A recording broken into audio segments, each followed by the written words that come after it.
नमस्कार, आप देख रहे हैं एशियन न्यूज़ इंडिया और मैं आपके साथ सृष्टि जैन। उत्तर प्रदेश में चुनावी माहौल गर्म है। ये गर्मा गर्मी सिर्फ नेताओं में ही नहीं बल्कि लोगों में भी है। चुनाव लड़ने का जुनून लोगों के सर चढ़ बोल रहा है। प्रत्याशी जीतने के लिए एड़ी चोटी का जोर लगा रहे हैं।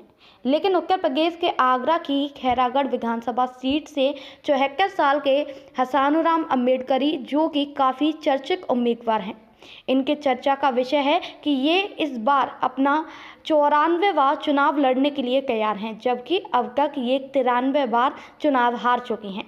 लेकिन हसानुराम का हौसला अभी भी बरकरार है। आपको जानकर हैरानी होगी कि ये चुनाव हारने का शतक बनाना चाहते हैं और हारने के लिए ही चुनाव लड़ते हैं।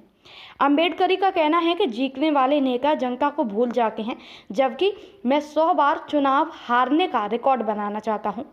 उन्होंने कहा कि मुझे परवाह नहीं कि मेरे विरोधी कौन हैं, क्योंकि मैं मतदाताओं को अम्बेडकर की विचारधारा के तौर पर एक विकल्प देने के लिए चुनाव लड़ता हूं।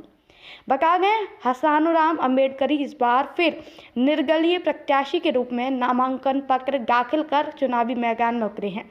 इससे पहले इन्होंने 2021 में जिला पंचायत का चुनाव लड़ा था और 2019 के लोकसभा चुनाव में आगरा और फतेहपुर सीकरी सीटों से चुनाव लड़ा था, लेकिन इन्हें अपनी जमानत नहीं मिल पाई थी।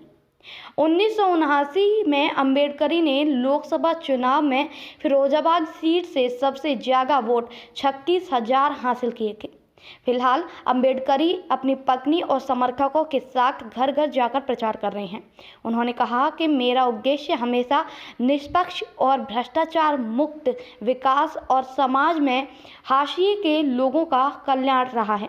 उन्होंने बताया कि उन्होंने कभी किसी चुनाव में 1 रुपया का खर्च नहीं किया।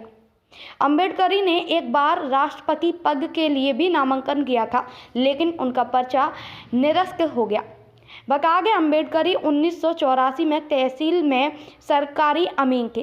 तभी उन्हें चुनाव लड़ने की इच्छा हुई तो एक पार्टी से टिकट मांगा, लेकिन पार्टी ने उन्हें टिकट देने के बजाय उनका मजाक बनाने लगे। लोग उनसे कहते थे कि तुम्हें को तुम्हारे घर से ही कोई वोट नहीं देगा।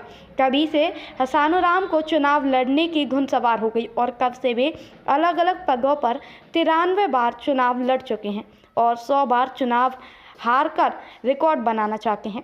अब तक के लिए बस इतना ही। आप देखते रहिए एशियन न्यूज़ इंडिया।